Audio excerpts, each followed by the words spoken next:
ولایت نگار ولسوالی خوشی سیل برد. کل را سیل برده. این خانه آقای موسه.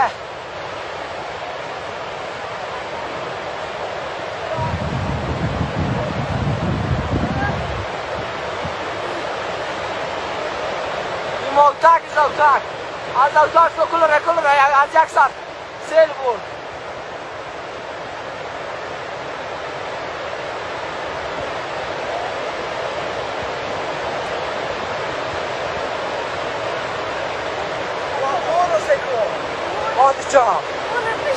چاکم مزنه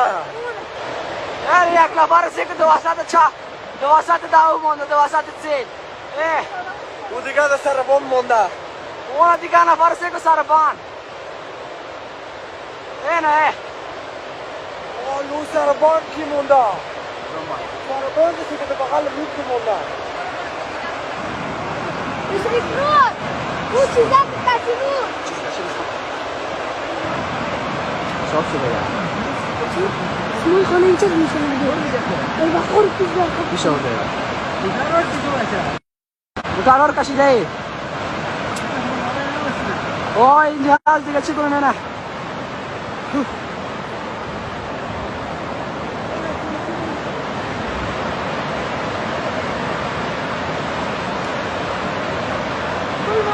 کلا را خوشی برده نه سه که مدرسل گرد شده بوده مترا کل گاو ما گوساله کل را کشت از یک رو برد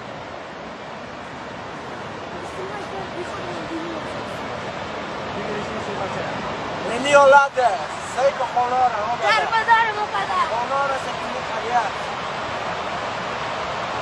قریه او تک است خانه مانه کل را برد شمسی ها را سکن شمسی های چه یک چیز جور نمانده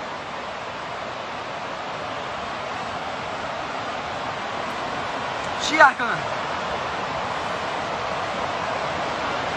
ابراهیم شریفی شو بچه کی هست یکتش حالا دیگه بچه ها رو سکنده سیل ساعت به ساعت زیاد شده میره سیل دقیقه به دقیقه زیاد شده میره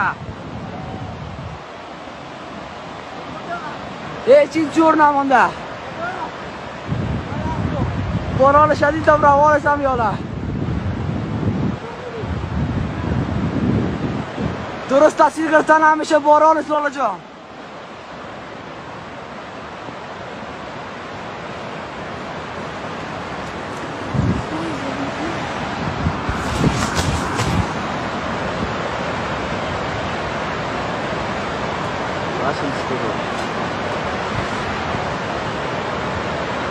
درست تصویر گرفتن همیشه لالا جان باران شدید زیاد است